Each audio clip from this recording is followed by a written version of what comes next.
Alrighty, guys, we got a 3-game slate for Saturday. We got two slates right in a row. As you guys know, I am a cash donkey, so we will go over cash games for the boys one time. If you don't know who I am, my name is Shook. I make posts on this subreddit. It's called DFS Sports with one S, so it's just DF Sports. Make posts for NBA, NFL. I post news that comes out, people that talk strategy. Just absolutely phenomenal stuff here. Thank you for this, by the way. Just absolutely phenomenal stuff here, guys. Um, People ask me questions. I respond to all of your questions. If you ever need to get a hold of me, look, I just respond. Yeah, man. If you ever need to get a hold of me, you can get a hold of me through Reddit Messenger, or you can get a hold of me on Twitter at Tori Langley 1992. So yeah, let's take a look back at my lineups from the week. As you guys know, I do a recap pretty much every week. So we will take a look at those. Showdown went extremely, extremely well for Thursday night. Absolutely crushed that, as you can see. Showdown for Monday night did not go as well. And then I chopped on Sunday. So we'll go over Sunday first. Where is... Okay, that was Sunday night. Okay, we can go over Sunday night too. So Sunday night, Monday, and Thursday. And then we'll grab Sunday as well. I think I full outright lost on Sunday. Yeah, I got absolutely destroyed on Sunday. So, yeah, man. So my lineup for Sunday was Jared Goff, Derrick Henry, Joe Mixon, Amon-Ra St. Brown, Garrett Wilson, Philip Dorsett, Noah Fant, Dalvin Cook. Panthers defense. So I originally had Greg Dulcich here, but I was so cooked, I was so dead, that if I kept him, I was dead regardless, so I had to make a swap. Unfortunately, Amon-Ra, Joe Mixon, absolute bust. I didn't get what I needed out of Philip Dorsett. Dalvin Cook was just terrible. So my first, I think I'm 11-3 on Sundays now, so still absolutely crushing NFL. Hope to continue that for tomorrow. One sec, guys. I'm gonna go turn my heater on. Give me 1 second.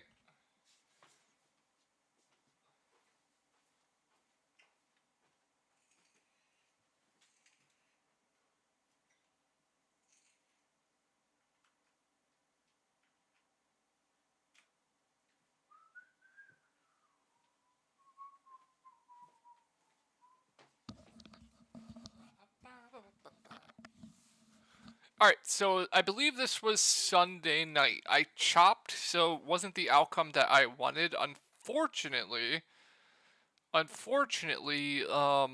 needed a little bit more out of Tua.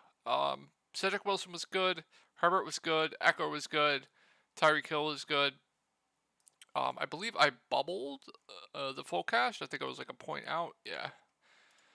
Half a point out. Less than half a point out. Literally point. I don't know math. Literally a point out. Less like 0.01 points. But yeah, didn't full double up there, so I'll chalk that up as an L. And then, as you guys know, Monday night was just the injury night. This is all cash games, by the way. I play cash.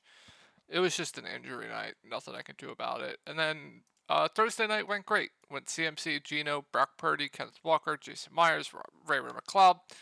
Went phenomenal. I couldn't have asked for a better showdown slate, to be honest. But I lost a lot of money in NFL this week, man. A lot of money I lost. So hoping to bring that back for tomorrow, win some money back. But let's go over some cash games for the boys one time. So I think there are two quarterbacks to really consider here. First one being Josh Allen, second one being Kirk Cousins. Kirk Cousins, this game is the much, much better game environment in my opinion. I believe it has the highest total on the slate. Playing in a dome, I think right now I'm leaning more towards playing Kirk Cousins because it allows you to get to guys like Justin Jefferson and all the running backs you want. So right now for cash, I am definitely leaning to going to Kirk Cousins, but you can never count out Josh Allen. If Lamar was in against this Cleveland D, I would consider it. But yeah, man, I think I'm just going between Josh Allen, Kirk Cousins right now. I think I'm preferring Kirk Cousins to the savings, but we know Josh Allen definitely has the highest floor and ceiling on the slate. Going over to running back, so there are about, I think, 4 running backs that I'm really considering here. First off, Jonathan Taylor at 7.2K is an absolute joke.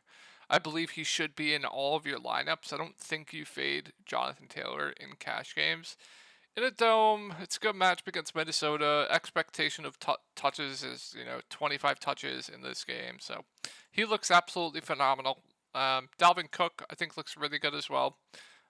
Same thing, expectation of touches, probably around 20 to 25. Just really, really good game environment here. Yes, you can play both running backs together on a short slate, and you don't have to worry about that in cash. So Taylor, Dalvin Cook, I think look phenomenal for cash. And then there are 2 running backs I'm considering here, Raheem Mostert and J.K. Dobbins. Dobbins is obviously going to split time with Gus Edwards. Let's bring up PFF. If you guys don't know what PFF is, I believe you should always be using tools to get better. This will show you the rotations and the snap counts for every player each week. So we'll pull up Miami, we'll look at the snap counts for Miami, and then we'll pull up the Ravens, and we'll look at snap counts for the Ravens. So J.K. Dobbins played 26 snaps, ran around 8. Gus Edwards played 21. So they're going to be splitting snaps there.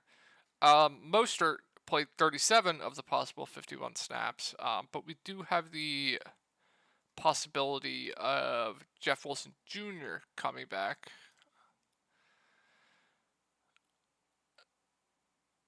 I believe he got injured in this game. Yeah, he got injured in this game, so we're going to have to keep an eye on that. I think right now I don't expect him to play, so we're going to go over the assumption that he is going to be out. If you guys see here otherwise, definitely let me know. I think running back volume, I might prefer Jeff Wilson, but I think J.K. Dobbins has the much better matchup, and I think his ceiling might be a little bit higher, but in cash games, we really kind of went floor and ceiling. So I don't have a lean on which I like more. I think I might prefer Mostert currently. Excuse me. But it's not a strong lean. Like J.K. Dobbins has the absolute nut matchup. Cleveland's been terrible against the run. I've been attacking them all season long. Splitting the backfield with Gus is definitely not ideal, but I definitely think he's in play for cash games. Same with Mostert. If I was saying Wilson for Mostert, I apologize. I don't know if I was, but that would be my running back pool for now. I think it's JT, Cook, Wilson, and Mostert. Or JT, Cook, Mostert, and Dobbins. I don't know why I keep saying Wilson. Just ignore me. My brain is absolute mush. It's been a long day. Let's go over to wide receiver. Give me 1 second.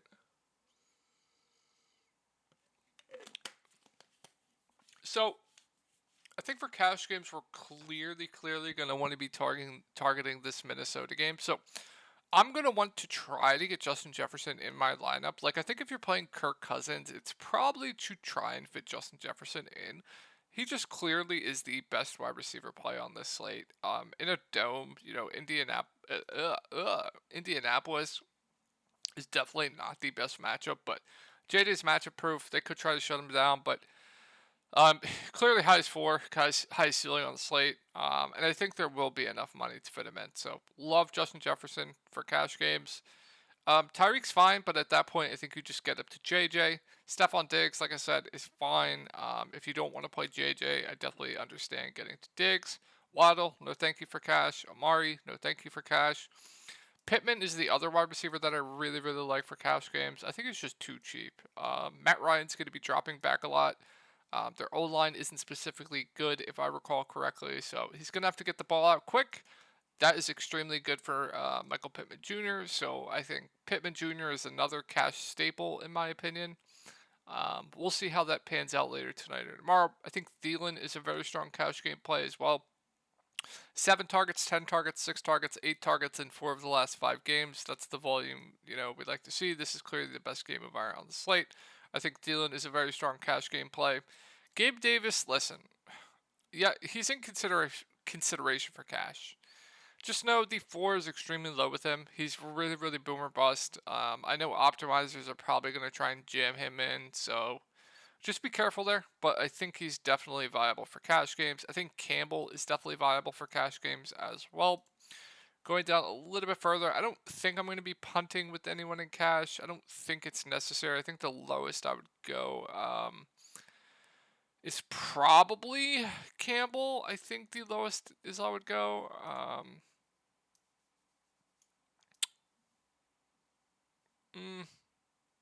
Probably. Let's go over to tight end. So Andrews, if you have the money for him, fit him in, fine. Good with it. T.J. Hawkinson, same thing. Clearly the best game environment on the slate. Going to get peppered with targets. Has a decent sized floor. Like for cash. I think my favorite tight end might be Njoku. Going up against Baltimore, 7, 7, and 9 targets in 3 of the last 4 games. He'll get targeted in the red zone as well. So he might be my favorite tight end for cash. Dawson Knox, fine. And then if you're punting, I think Granson is the guy to punt with. 6 targets last game, but you're not going to be liking it. I think double tight end is definitely in play this week as well. Defense, play whatever you want, in my opinion.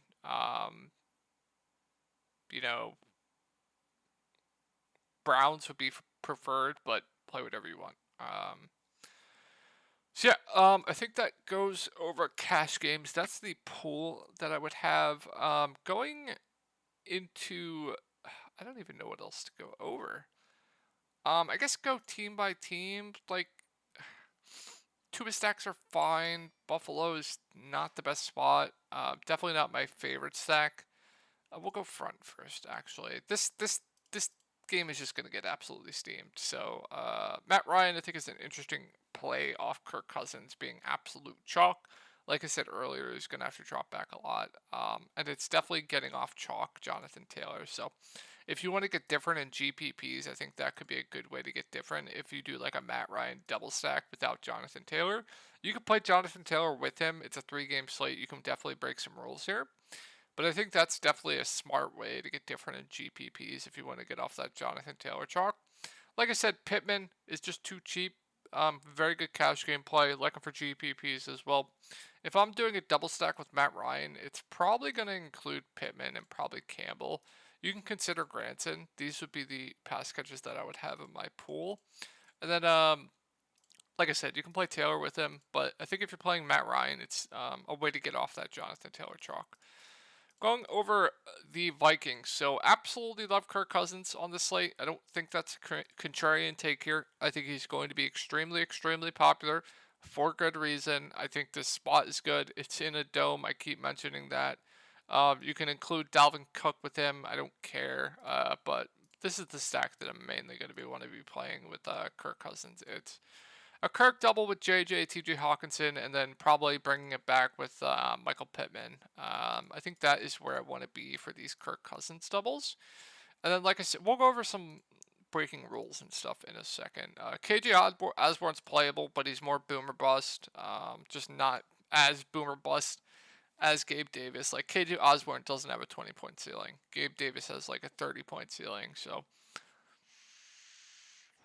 not in love with KJ, but he's playable. And then Hawk, I think, looks like one of the best tight end plays on the slate. So with Lamar out, we have Huntley in. Huntley has not been good. He was pretty good last year, I believe. I think it's a good spot, though, against Cleveland. So if you want to play some Huntley stacks, I get it. You don't have to pair him with anyone. He can definitely get it done on the ground. With 9 rushing attempts and 10 rushing attempts in 2 of his last 2 starts. So he's a guy that you don't need to stack with. He's probably going to be running the ball a lot, not passing it as much. I mean, if you're playing Huntley, you're playing Mark Andrews. And then you can include JK. I don't hate that. You can definitely include JK. He's not in the passing game, but you can definitely include him.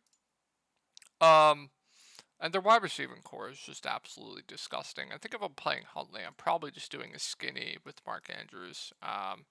And then I think the clear bring back is probably going to be Nick Chubb, because I think Baltimore is going to get absolutely throttled And Nick Chubb's probably going to be a big part of that. So not much on Baltimore outside of Mark Andrews and Huntley. Um, and I think Dobbins is a fine play, cash viable as well. On to Cleveland. So Deshaun Watson has just been pretty bad, might say, but I think he has pretty high floor. Um, eh, he'll be low owned. I don't hate it. Going over the running backs, I think Nick Chubb looks pretty good. It's not the best spot here, but it's Nick Chubb. If he's going to be popular, I think there are better ways to go about this.